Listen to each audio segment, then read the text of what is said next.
Magandang araw kabola. So video nito kabola, pag-uusapan natin kabola ang top 3 players na isasuggest natin sa Magnolia Hotshots kabola na pwede nilang i-target kabola para maging kapalit po ng rumored kabola na aalis po for Korea na si Will Navarro kabola. So mga hindi pa nakasubscribe, pakipindot naman po yung subscription button. So let's start kabola with this rumor. Meron daw bagong head coach po. Hindi lang daw si L.A. Tenorio kabola na Magnolia, o hindi lang Magnolia ang magpapalit po ng head coach. And according to this report by Spin.ph, it's not one of the ball club near the bottom. If that's the case, so hindi siya Terra Firma, hindi siya Blackwater, hindi siya Phoenix kabola, maybe even Northport, hindi sa apat na yun kabola. So that will now boil down to the possibility of NLEX or Converge. Sa paningin ko lang naman kabola, Meralco also possible, pero lalaro daw sila sa International League eh. So nakita naman natin maganda yung performance kabola ni Coach Vucinic, so I do not think sila yon. So with that kabola, I do believe this is Converge kabola. Kasi may comment din si Snowbado, it's not, hindi, may nakisa rin akong comment na it's not Coach Ariel Vanguardia, siya yung na-rumor dati. So maybe no, it is Converge kabola. They will finally have their long-term head coach siguro kabola. That will what happen. So malamang mga fans ng Converge gusto itong mangyari kasi yung ibang fans talaga niyan hindi nila nagustuhan yung performance kabola nitong si Coach Franco kabola. So gusto nila in a way mapalitan ito pong si Coach Franco kabola.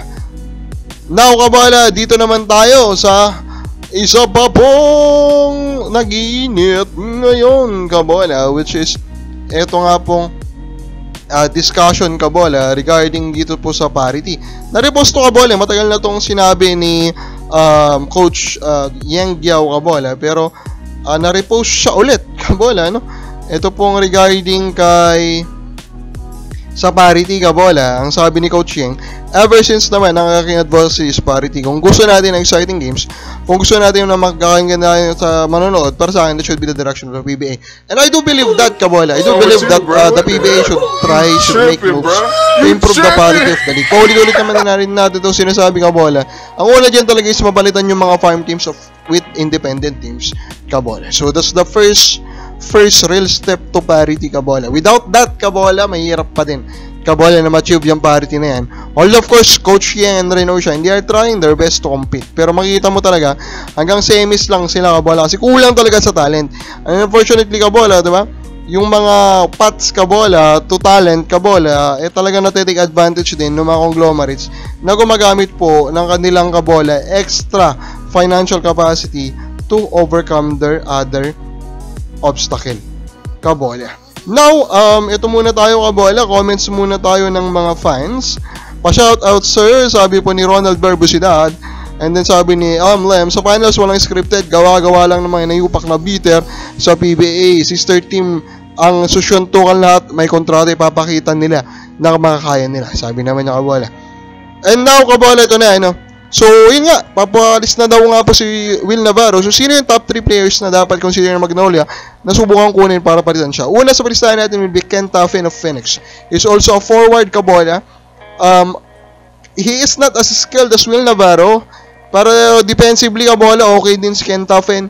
Yung shooting niya, mas consistent kaysa kay Will Navarro kabola.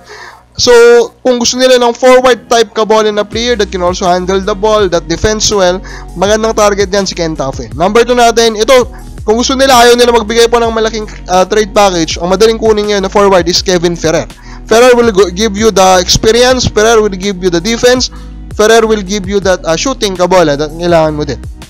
Pero number 1 pa rin natin dyan, kabola, of course, na possibility is yung dati rin kakampi ni Navarro. Although ito is more of a wing to kabola, si Joshua Munson. Munson is arguably the best wing defender right now in the league, kabola. Wing or slash perimeter defender. So, yan yung madadala niya. And we know na itong si Coach L.A. kabola, he kinda love those type of players. So, I think Munson is a high target and should be the target of Magnolia. Kababa, sa mo, si Munson ba dapat ang target ng Magnolia? Kami na po sa baba.